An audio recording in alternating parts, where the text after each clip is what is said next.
membantu kami para calon guru penggerak yang akan mempresentasikan kami punya tugas.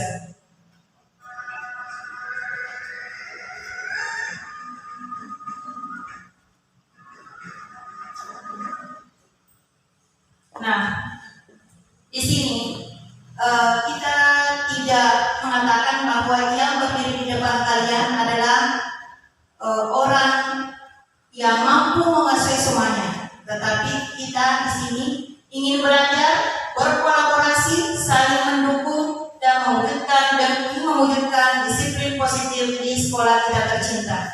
Ya, di sini kita adalah orang-orang hebat yang berada di SMP Negeri 2 Mamuju untuk mendidik anak-anak kita, karena kita adalah orang hebat.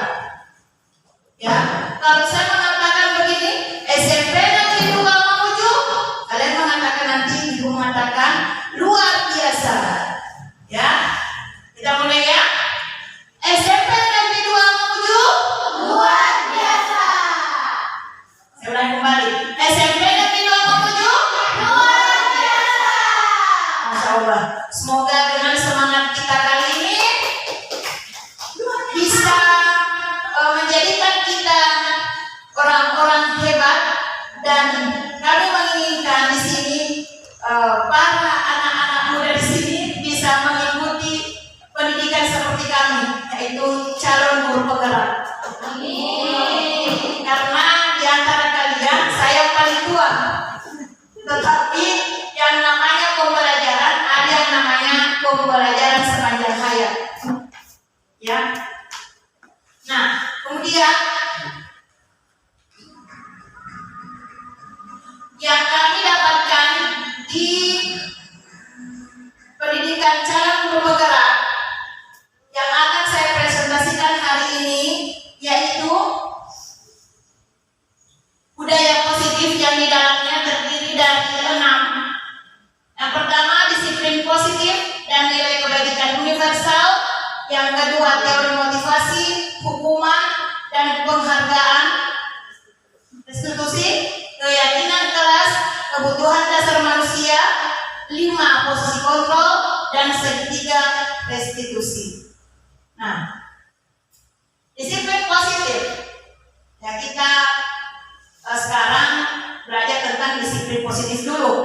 Sebenarnya kata disiplin, kalimat disiplin di sini banyak yang memberikan arti bahwa itu adalah aturan yang harus dipatuhi. Sebenarnya yang selama ini dikatakan bahwa selalunya kita itu menjas anak-anak bahwa mereka harus disiplin. Disiplin dalam hal menggunakan pakaian, menggunakan sepatu hitam, dan lain sebagainya. Sebenarnya hal tersebut sebenarnya terdiri dari mana peraturan itu yang selama ini kita jalankan? Dari sekolah. Kata tertib itu langsung saja muncul kan, tanpa melibatkan peserta didik, sehingga aturan itu sifatnya memaksa. Seharusnya dalam membuat kata tertib dilibatkanlah peserta didik, sehingga dia bisa memahami dan mematuhi aturan yang telah disepakati bersama. Sehingga apabila peserta didik mematuhi dan ikut terlibat di dalam pembuatan kata tertib sekolah, saya kira akan terbentuk yang namanya disiplin. Ya, akan terbentuk yang namanya disiplin. Dari disiplin itu akan muncul yang namanya kebajikan universal. Kalau memang misalnya, kalau di depan kalian itu pastinya umum lah, kalian tahu bahwa disiplin waktu datang untuk ke sekolah masih biasa saya abaikan. Biar orang berkata apapun, biasanya itu masih kita lakukan. Kenapa demikian? Ternyata kedisiplinan itu muncul dari diri kita sendiri. Itu murni motivasi intrinsik, motivasi dari dalam. Biar tidak bilang orang cepat mereka menuliskan apa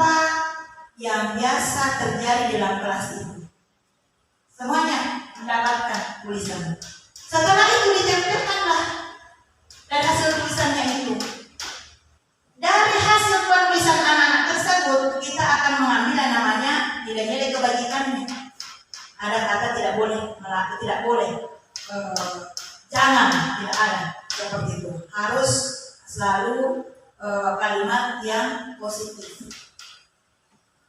Seperti itu. Sekarang sebelum saya lanjut ke kebutuhan dasar manusia, coba kita berdiri dulu.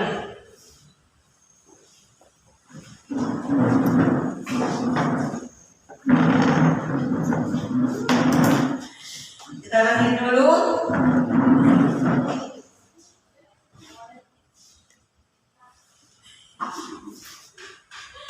Nah, di sini kita akan melakukan yang namanya games. Kita saling berpesan bisa ya? Berpesan ya? Berpesanan. Apabila kita bermain di sini, ganjil genap. Kemudian berpesan seperti ini. Kita bermain ganjil genap.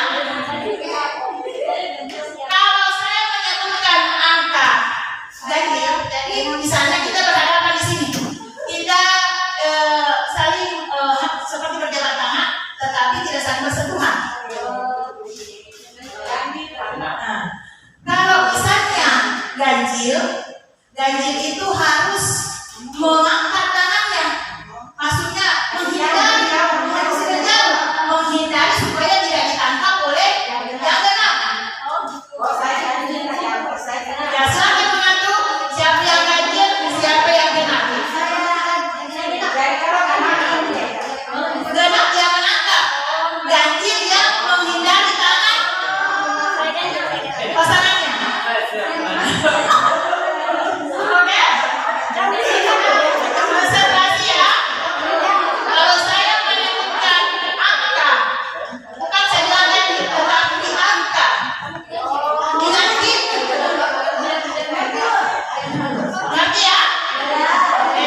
kita masuk ke 5 kebutuhan dasar manusia.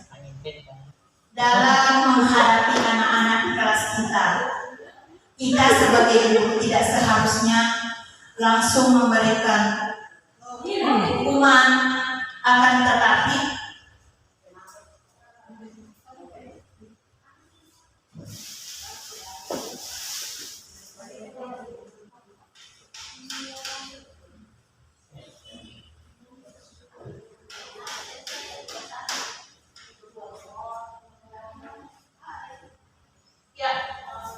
sebelum kita kesalahan teknis ini ada dulu gangguan, kita games dulu, SPU saja dulu kan.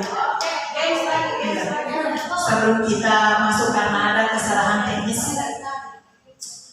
Kalau misalnya saya mengatakan tepuk 1, tepuk 2.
Makanya kita sebagai guru pintar-pintarnya mencari referensi esbriking atau games-games yang ada di media.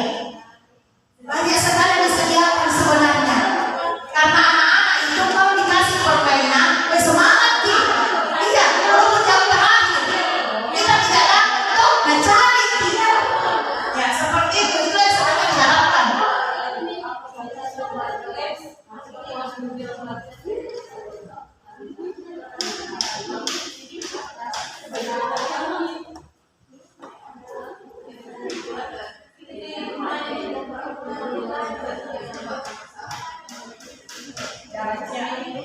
Saya mulai ya.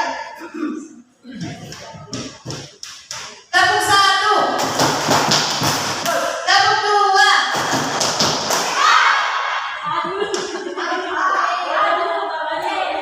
tepuk 3, tepuk 1, 2, 3.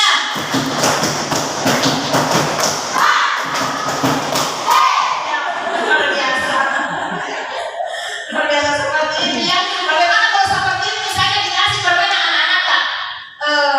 Apa yang akan terjadi kalau misalnya apa ada perbedaannya pada saat dikasih kita mengikuti pertumbuhannya anak-anak ataukah mau tak di dalam kelas itu pokoknya materi saya berdasarkan keinginan kita. Ya silakan siapa yang bisa. Bagaimana kita share di sini? Kan tadi awal-awalnya itu sebenarnya di sini bukan untuk diajar sebenarnya, tetapi di sini kita saling belajar, berkolaborasi untuk menumbuhkan yang namanya budaya positif di sekolah kita supaya banyak anak-anak masih di sekolah. Jadi itulah yang harus sebenarnya kita kembangkan. Bagaimana pas pembelajaran tadi di kelas ada yang bisa sharing dengan kita di sini supaya bisa disaling berbudaya positif di sekolah. Jangan muncul yang namanya cerita-cerita negatif. Kita saling berkolaborasi melihat ya siapa silakan Mas.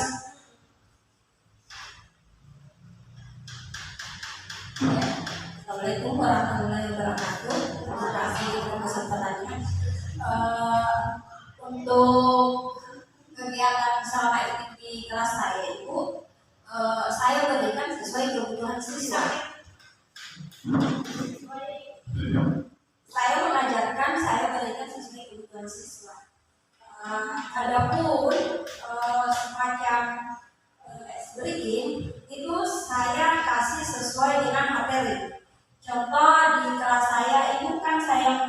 membawakan blog bahasa daerah, aksara lontar. Jadi skripsinya itu sesuai materi itu, Ibu. Terima kasih. Apalagi yang bisa bagaimana proses pembelajarannya di kelas, bagaimana caranya dalam mengajar sebelum kita lanjut ke pembahasan manusia. Baik, terima kasih.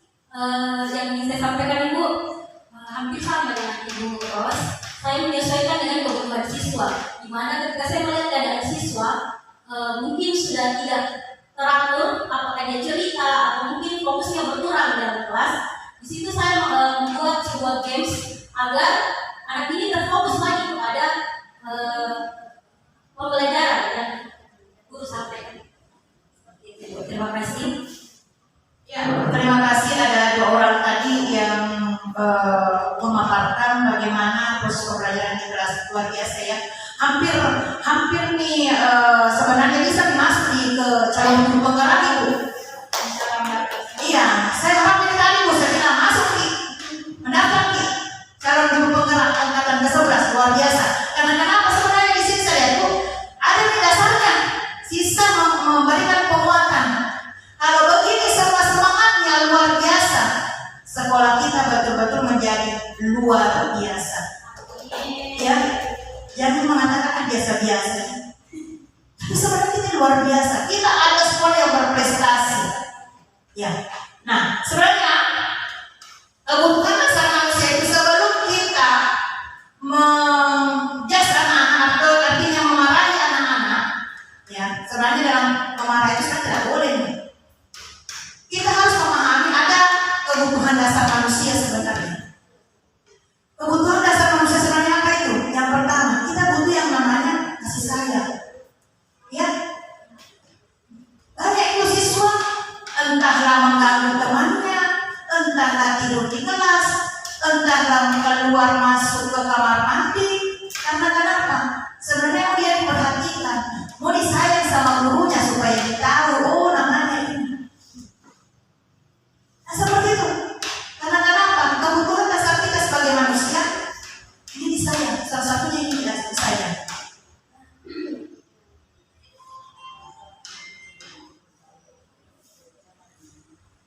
Kemudian biasa itu bedakan tadi saya mengatakan hubungan dan penghargaan. Penghargaan juga bisa kita kasih sebenarnya di anak-anak, tetapi bukan dalam bentuk hadiah. Ya, biasanya itu biasa jempol, bagus. Ayo kita beri aplaus, sehingga bukan dalam bentuk barang sebenarnya. Karena kalau dalam bentuk barang, siapa yang menang akan dikasih buku 1 pak. Itu sebenarnya sudah termasuk penghukuman karena sudah mengingin-inginkan.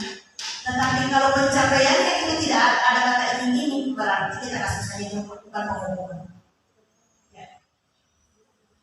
Kemudian anak-anak biasa yang berikutnya lagi kebutuhan akan aktualisasi diri, mengaktualkan diri. Misalnya anak-anak itu berbuat seperti itu karena ingin ditahu ada sebenarnya bakat yang tersimpan di dalam dirinya, sehingga memperlihatkan, saya sebenarnya bisa seperti ini Bu.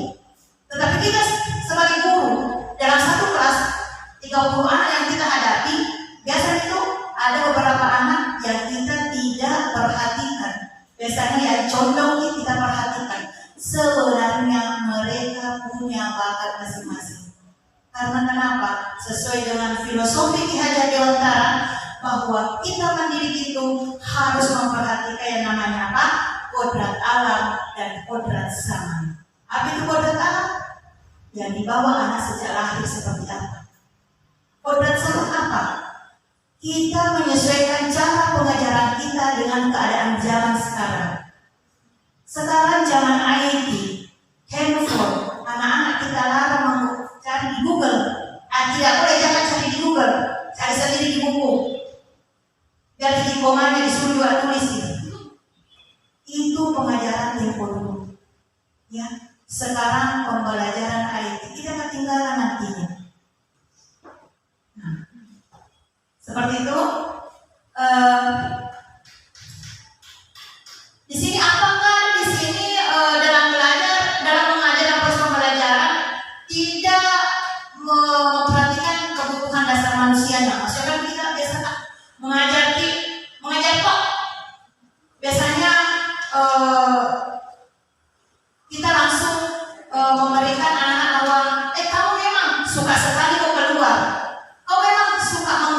ini akan kita bahas di posisi kontrol. Tugas guru apa sebenarnya? Ada 5 posisi kontrol guru sebenarnya.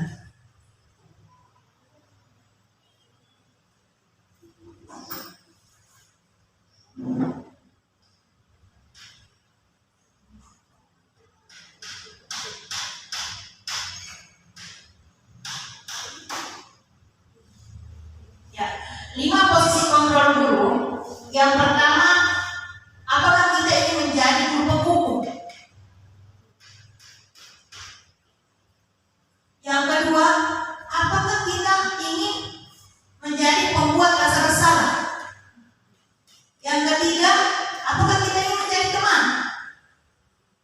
Yang ketiga, yang keempat, apakah kita ingin jadi pemantau? Dan yang kelima, sebagai manajer. Sebelum kita menerapkan ke kelas, marilah kita sama-sama memahami sebenarnya. Di sini saya memaparkan mungkin ada kurangnya karena ada teman-teman CGP di sini, karena kita sebenarnya itu mempunyai pemahaman yang berbeda-beda.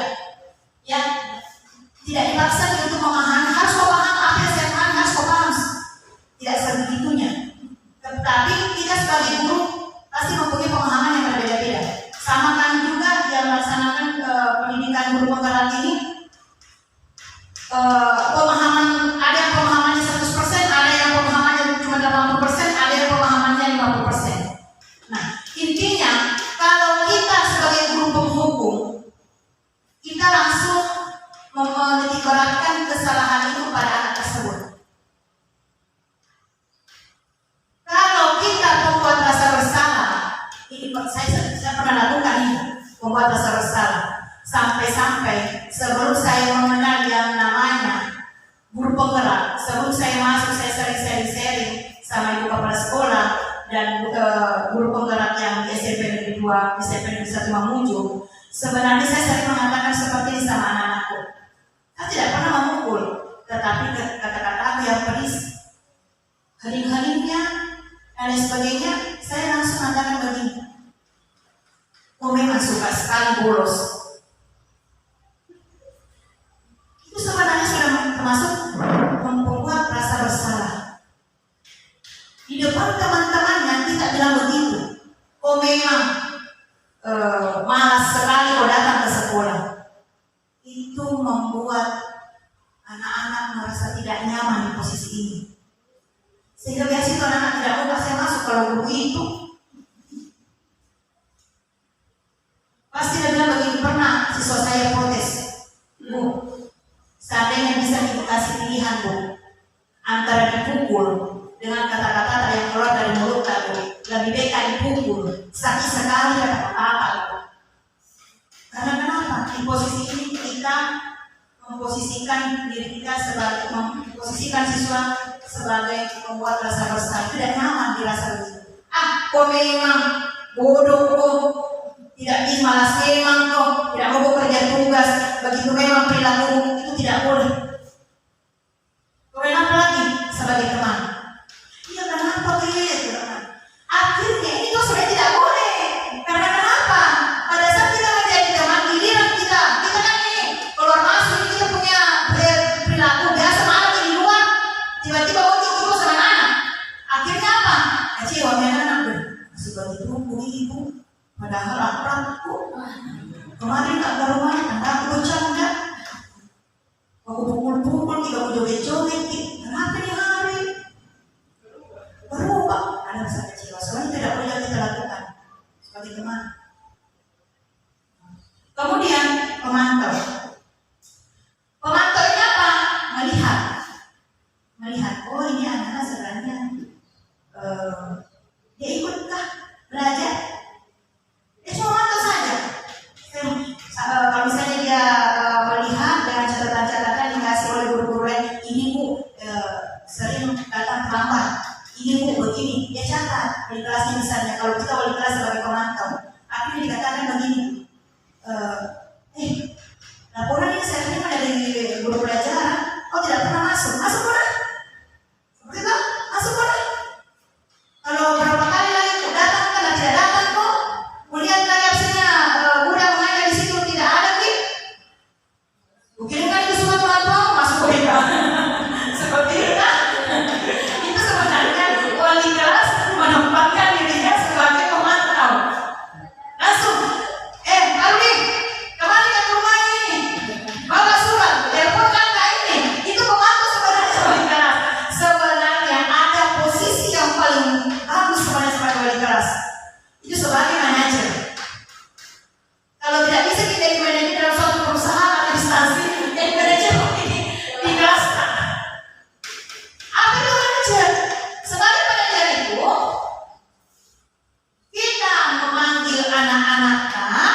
berumpi itu bukan dia wali kelas ya, tapi banyak bicara.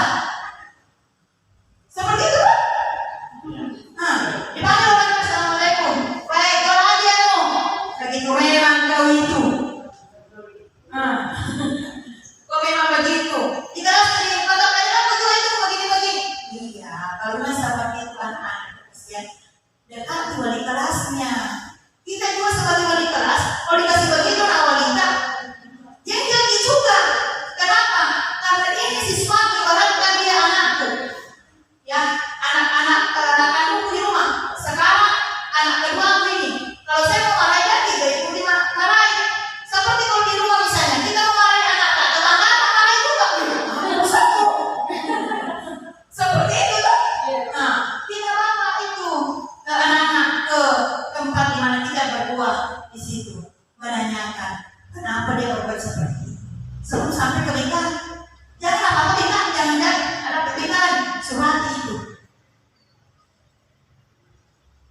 Ya, itu yang namanya posisi manajer. Dan di sini nantinya ada yang disebut segitiga restitusi. Yang materi yang terakhir yang kami dapatkan itu segitiga restitusi. Bagaimana kita sebagai manajer melakukan segitiga restitusi itu, menyelesaikan suatu masalah. Jangan sebagai apa tadi yang pertama penghukum, apa lagi? Sebagai pembuat rasa bersalah, ada apa lagi? Sebagai teman, yang keempat apa lagi? Pemantau, yang kelima manajer. Kira-kira dari kelimanya ini posisi komprota yang mana yang sekarang kita laksanakan?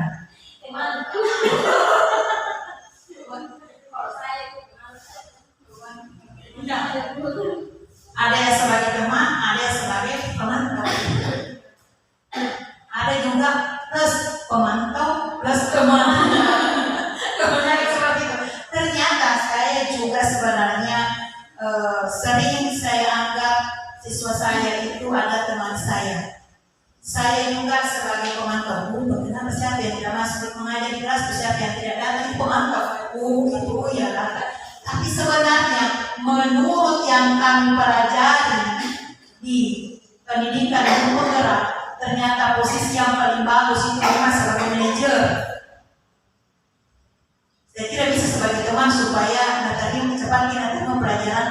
Ternyata yang paling benar itu adalah sebagai manajer. Siapa sih yang tidak suka manajer? Biar baru dikasih pilihan kalau beberapa ya manajer ilmu saya. Tetapi sebelum kita memilih harus kita pahami apa sih sebenarnya itu manajer. Nah, dari sini kalian sudah memahami ya sebenarnya saya berada di sini. Yang mana sebenarnya? Apakah saya sebagai yang mana sebenarnya bagus? Jadi paradigma kita, oke sebagai teman, ya sedikit-sedikit kita menjadi pemantau kemudian jadi manajer. Tidak sekaligus cepat itu dulu.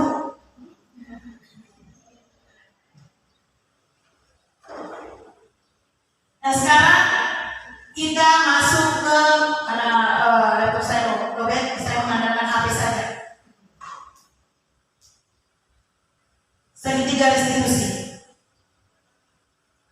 Tapi sebenarnya kalau kata segitiga pasti tahu gitu. Kalau segitiga, ternyata segitiga itu memang ada maknanya. Segitiga, tiga sisinya. Dan tiga sisinya itu harus kita penuhi semua sebagai guru. Yang pertama, menstabilkan identitas. Kalau kita panggil itu anak-anak yang bermasalah, kasih banyak laporan, apalagi kalau dapat evaluasi. Ini namanya ini tidak pernah hadir. Ini begini begitu. Ini dia wali kelas tidak bagus. Ya dia seperti itu kan saya wali kelas. Kenapa seperti laporanmu? Tidak perlu ke rumahnya. Nah sebelum kita sampai ke rumahnya kasih nama takut nanti jadikan ibu sama bapaknya.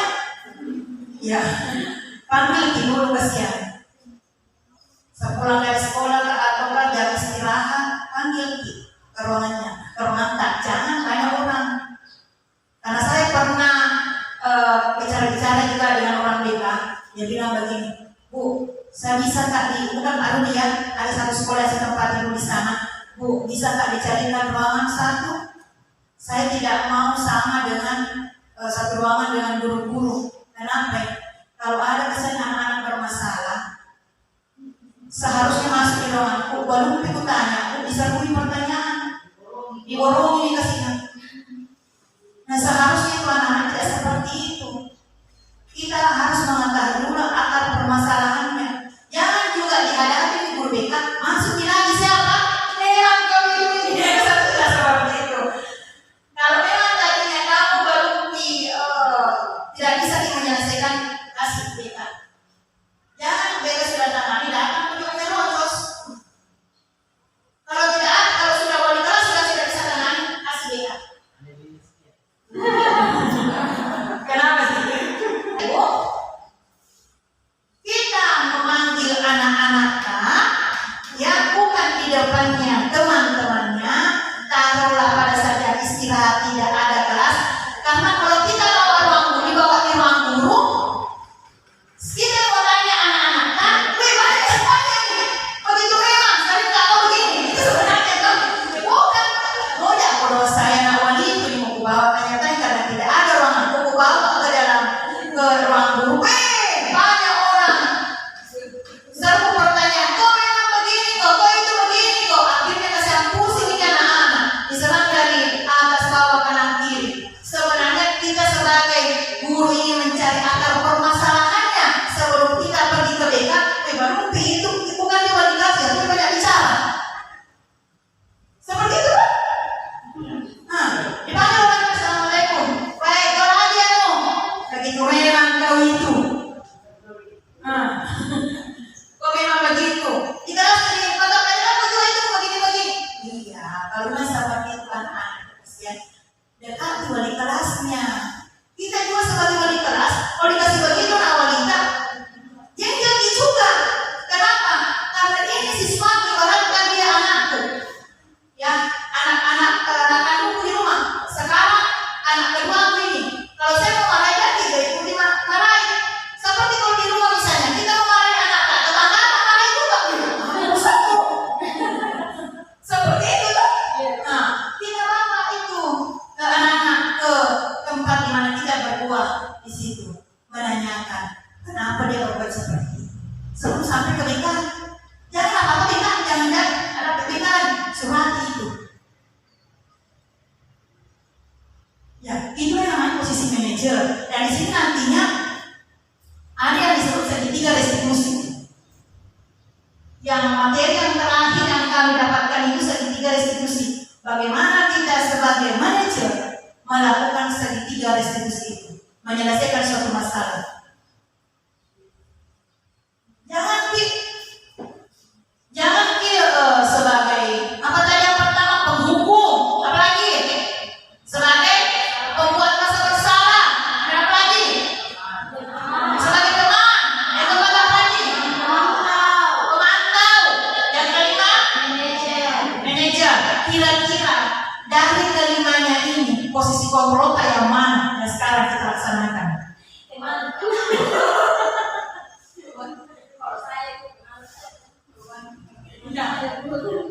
Ada yang sebagai teman, ada yang sebagai pemantau. Ada juga plus pemantau plus teman. Kemudian seperti itu. Ternyata saya juga sebenarnya sering saya anggap siswa saya itu adalah teman saya. Saya juga sebagai pemantau. Kenapa siapa yang tidak masuk mengajar di kelas, siapa yang tidak datang itu pemantau. Itu ya kata. Tapi sebenarnya menurut yang kami pelajari di pendidikan guru penggerak, ternyata posisi yang paling bagus itu memang sebagai manajer.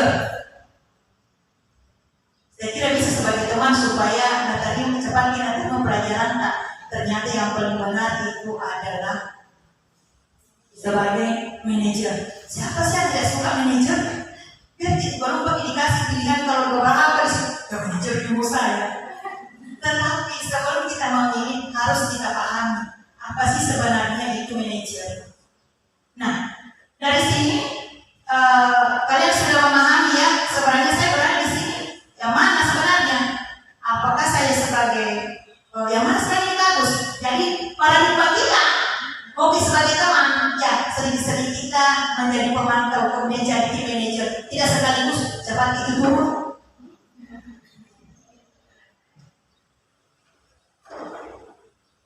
Nah sekarang kita masuk ke, karena laptop saya robek, saya mengandalkan HP saja. Segitiga distribusi.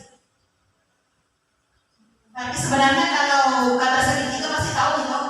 Kalau segitiga, ternyata segitiga itu memang ada maknanya. Segitiga, tiga sisinya. Dan tiga sisinya itu harus kita penuhi semua sebagai guru. Yang pertama, menstabilkan identitas. Kalau kita panggil itu anak-anak yang bermasalah, kasih banyak laporan, apalagi kalau dapat evaluasi. Ini namanya ini tidak pernah hadir. Ini begini begitu. Ini jauh di kelas tidak bagus. Ya guys, seperti itu saya jauh di kelas. Kenapa seperti laporanmu? Tidak perlu ke rumahnya. Nah, sebelum kita sampai ke rumahnya, kasih nama tahu nanti jadikan ibu sama bapaknya. Ya, panggil dulu kasihan. Sepulang dari sekolah atau jam istirahat, panggil ke ruangannya, ke ruangan tak, jangan banyak orang. Karena saya pernah bicara-bicara juga dengan orang BK, dia bilang begini, Bu, saya bisa tak bukan Pak Rudi ya, ada satu sekolah yang saya tempati dulu di sana, Bu, bisa tak dicarikan ruangan satu? Saya tidak mau sama dengan satu ruangan dengan guru-guru. Kenapa? Kalau ada kesan anak-anak bermasalah, seharusnya masuk di ruangan. Baru aku tanya, aku bisa beri pertanyaan, diborong ini kasihnya. Nah seharusnya itu anak-anak tidak seperti itu. Kita harus mengetahui dulu akar permasalahannya. Jangan juga dihadapi di guru BK, masukin lagi siapa? Memang kau ini tidak seperti itu. Kalau memang tadinya kamu baru tidak bisa menyelesaikan, kasih BK. Jangan BK sudah tangani, datang untuk menerobos. Kalau tidak, kalau sudah wali kelas sudah tidak bisa tangani, kasih BK. Kenapa sih? Nah, menstabilkan identitas apa kita tentang menstabilkan identitas? Menstabilkan identitas, filosofia.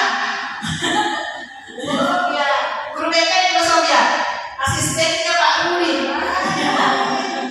Nah, menstabilkan identitas, panggil dulu anak tuh, tanya nih, bilang, misalnya, anak, tadi ini atau kemarin atau minggu lalu saya ini ada laporan tentang kita kalau seperti ini, ada kasus tentang di kelas A. Kenapa? Nah, itu dulu menstabilkan identitas dulu, kenapa kita ini? Setelah mengetahui akar permasalahannya, baru masuk ke tahapan yang kedua, yaitu validasi tindakan yang salah. Nah, validasi tindakan yang salah, apa saja yang bisa dipertanyakan di situ? Yang ditanyakan itu, katakan begini, kamu berbuat seperti itu pasti punya alasan. Ya, kan anak-anak kalau lembut di suara katanya begitu, beda itu kalau begitu, kenapa kok kemarin? Biasa tuh, kenapa kok kemarin? Entong kau minggu lalu masuk kau ke sini, jadi tidak bermasalah. Sekarang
bilang misalnya, bisa juga sebenarnya dilakukan apapun itu boleh, ya sebagai teman di tingkat berpenggerak, bisa saja masalah umum bisa digunakan ini segitiga restitusi, menyelesaikan masalah umumnya ya Bu ya. Segitiga restitusi bukan cuma dalam pendidikan, di rumah juga anak tak pakai segitiga restitusi, jangan diambil siku-siku, kasih begini. Siku-siku kasih mati. Siku-siku mati selesai. Mana sampingnya? Tapi apa yang sebenarnya segitiga restitusi? Kalau bukan bentuk segitiga, siku-siku kita kasih ke anak dan anak. Gimana sebelah? Buka ini. Kalau segitiga, akan ada penyelesaian. Ya, ngobrol di anak-anak. Jangan kita mengatakan, memang begitu, harus untuk ajar lah seperti itu. Seandainya itu di posisi marah juga, ada kesangka pastinya. Nah, terus kalau marah, ada kan misalnya cara yang lebih efektif supaya kita tidak seperti itu. Biasanya kan ada anak sampai ngelempar barang-barangnya temannya, itu parah lagi kalau saling memukul. Nah, ini yang kedua kualitas tindakan yang salah. Kemudian yang ketiga, menanyakan keyakinan. Menanyakan keyakinan apa itu? Tadi kan kita sudah melakukan namanya membuat keyakinan kelas, ya kan? Nah, ini kan keyakinan kelas berfungsi untuk membantu kita dalam mengontrol anak-anak di kelas. Karena sebenarnya intinya itu Bapak, bahwa kata kontrol, mengontrol itu tidak bisa kita kontrol orang. Kita yang harus mengontrol diri kita. Biar mengontrol bagaimana nanti pakai absen di WA, absen biasa, absen jalan-jalan. Kalau masih mau kita lambat, tetap kita lambat karena kenapa kontrol itu terletak pada diri kita sendiri. Tidak bisa kontrol ke orang lain. Sama juga itu motivasi. Tidak bisa kita motivasi orang dalam hal pendisiplinan. Kita sendiri yang sepulang dari sekolah atau jam istirahat, panggil ke ruangannya, ke ruangan tak, jangan tanya orang.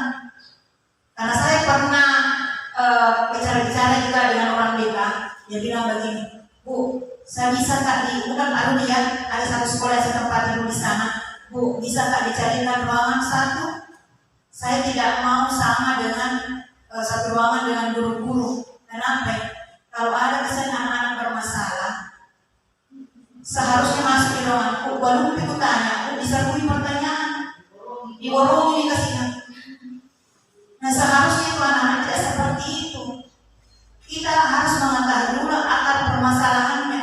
Jangan juga dihadapi di guru BK, masukin lagi siapa? Tidak seperti itu. Kalau memang tadinya kamu baru tidak bisa menyelesaikan, kasih BK. Jangan BK sudah tangani, datang untuk menerobos. Kalau tidak ada, kalau sudah wali kelas sudah tidak bisa tangani, kasih BK. Kenapa sih?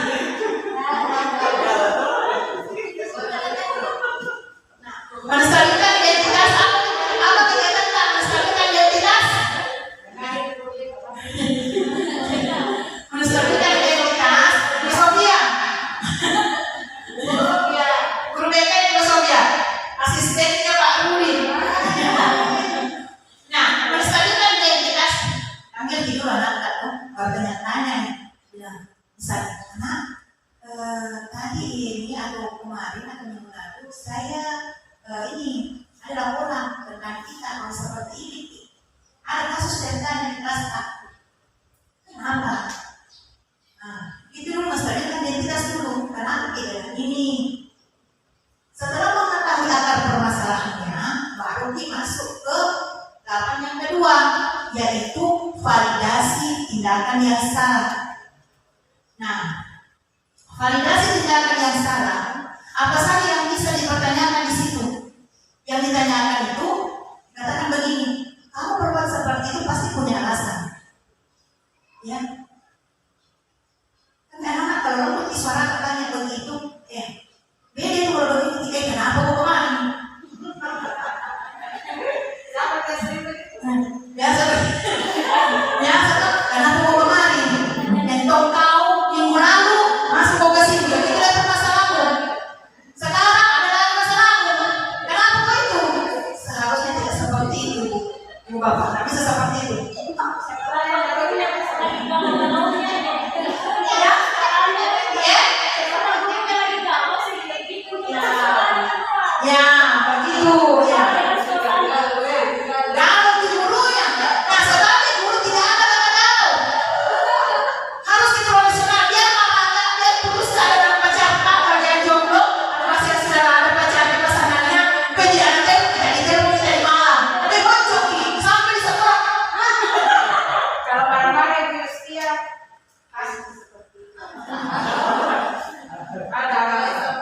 Weh, gua lagi kemarin ya begitu.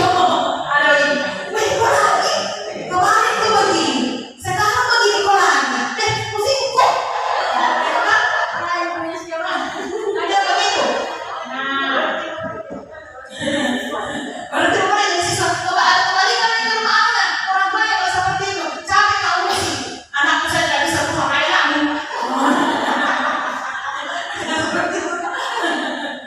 Jangan-jangan ini yang promotif.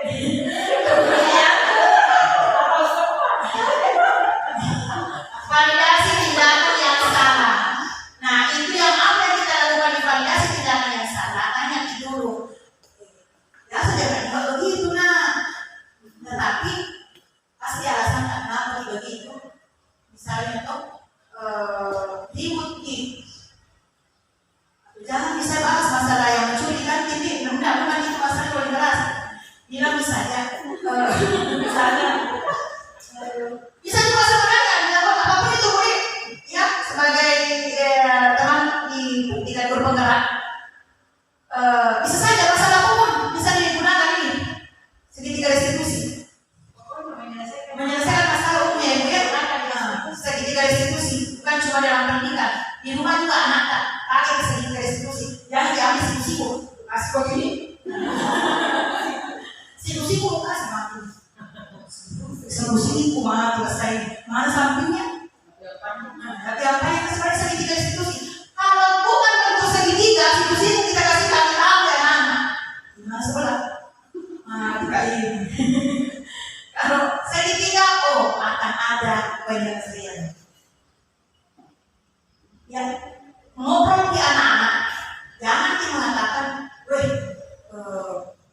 kok memang begitu harus untuk ajar lah seperti itu seandainya di posisi marah juga ada kesangka pastinya nah terus kalau marah ada nggak misalnya cara yang lebih efektif supaya kita tidak seperti itu biasanya kan ada anak sampai ngelempar barang-barangnya temannya itu parah lagi kalau saling memukul nah ini yang kedua validasi tindakan yang salah kemudian yang ketiga menanyakan keyakinan apa itu? Tadi kan kita sudah melakukan namanya membuat keyakinan kelas, ya kan? Nah, ini kan keyakinan kelas berfungsi untuk membantu kita dalam mengontrol anak-anak di kelas. Karena sebenarnya intinya itu Bapak bahwa kata mengontrol itu tidak bisa kita kontrol orang. Kita yang harus mengontrol diri kita. Biar mengontrol bagaimana nanti pakai absen di WA, absen biasa, absen jalan-jalan. Kalau masih mau kita lambat, tetap kita lambat karena kenapa kontrol itu terletak pada diri kita sendiri. Tidak bisa kontrol orang lain. Sama dengan motivasi.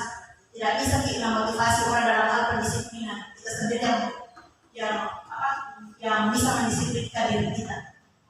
Nah, dari keyakinan kelas ini akan diambil tahapan terakhir untuk mencari penyelesaian dari masalahnya siswa kita ini. Nah, untuk itu untuk presentasi saya tentang pemahaman hubungan yang positif dengan teman-teman kita di sekolah ini sampai di sini saja. Mohon maaf atas segala kekurangannya dan ada teman saya juga nantinya yang akan melakukan presentasi. Ya, saya Siti Halida SPD dari SMP Negeri 2 Mamuju, calon guru penggerak angkatan 9 Kabupaten Mamuju, Provinsi Sulawesi Barat. Salam guru penggerak. Menggerakkan. Betul. Saya ulang kembali. KBM ya. Saya mengatakan salam guru penggerak.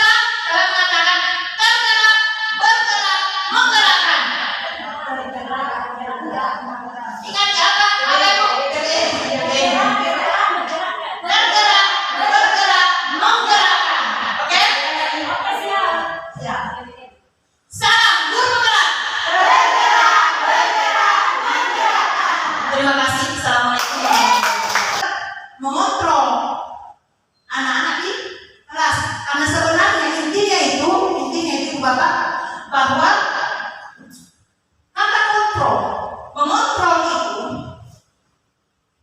tidak bisa kita kontrol orang. Kita yang harus mengontrol diri kita. Biar mengontrol bagaimana nanti pakai absen di WA, absen biasa, absen jalan-jalan. Kalau masih mau kita lambat, tetap kita lambat karena memang kontrol itu terletak pada diri kita sendiri. Tidak bisa kontrol orang lain. Sama juga itu motivasi. Tidak bisa kita motivasi orang dalam hal pendisiplinan. Kita sendiri yang bisa mendisiplinkan diri kita. Nah, dari keyakinan kelas ini akan diambil tahapan terakhir untuk mencari penyelesaian dari masalahnya siswa kita ini. Nah, untuk itu untuk presentasi saya tentang pemahaman hubungan yang positif dengan teman-teman kita di sekolah ini sampai di sini saja. Mohon maaf atas segala kekurangannya, dan ada teman saya juga nantinya yang akan melakukan presentasi. Ya.